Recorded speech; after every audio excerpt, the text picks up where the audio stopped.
ഇപ്പോഴത്തെ ഒരു മെയിൻ പ്രവണതയാണ് ഷവർമ്മ അല്ലേ, ബർഗർ, അങ്ങനത്തെ കാര്യങ്ങളിൽ എന്താ പ്രശ്നം വെച്ചാൽ ഈ ചിക്കൻ ആഡ് ചെയ്യുമല്ലോ എല്ലാവരും. അപ്പോൾ ഈ ചിക്കണിനകത്ത് സാധാരണ പറയുന്നത് ഈസ്ട്രജൻ കുത്തിവെക്കും, കാരണം ചിക്കൻ്റെ മാസ് കൂട്ടാനായിട്ട് എന്നാണ് പറയപ്പെടുന്നത്. നമുക്ക് കുറച്ച് ഒരു എവിഡൻസും ഉണ്ട്. അപ്പോൾ ഈ ഇങ്ങനെയുള്ള ചിക്കൻ കഴിക്കുമ്പോൾ ഈസ്ട്രഡിയോൾ ഹോർമോൺ കൂടും ബോഡിയിൽ. ഈസ്ട്രഡിയോൾ എന്ന് വെച്ചാൽ not a good hormone for the females. അപ്പോൾ അങ്ങനെയുള്ള സമയത്ത്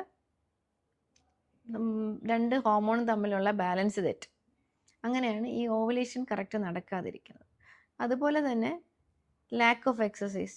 ഇപ്പം പോട്ടെ, ചിക്കൻ കഴിക്കുക അല്ലെങ്കിൽ എന്തെങ്കിലും ചെയ്ത് വണ്ണം വയ്ക്കുന്ന കുട്ടികൾ, ആവശ്യത്തിന് നടത്തം അല്ലെങ്കിൽ ഓട്ടം അല്ലെങ്കിൽ എക്സസൈസ് അങ്ങനെയൊക്കെ ഉള്ള കുട്ടികളാണെങ്കിൽ ചിലപ്പോൾ ഇതിനെ അങ്ങ് ബാലൻസ് ചെയ്ത് അവരുടെ സൈക്കിൾസ് നോർമലി നടക്കും. പക്ഷേ എക്സസൈസും ഇല്ല, ജങ്ക് ഫുഡും കഴിക്കുന്ന കുട്ടികൾക്ക് ഒരു 80% ഉള്ള കുട്ടികൾക്കും ഇത് വരാനുള്ള സാധ്യത വളരെ കൂടുതലാണ്.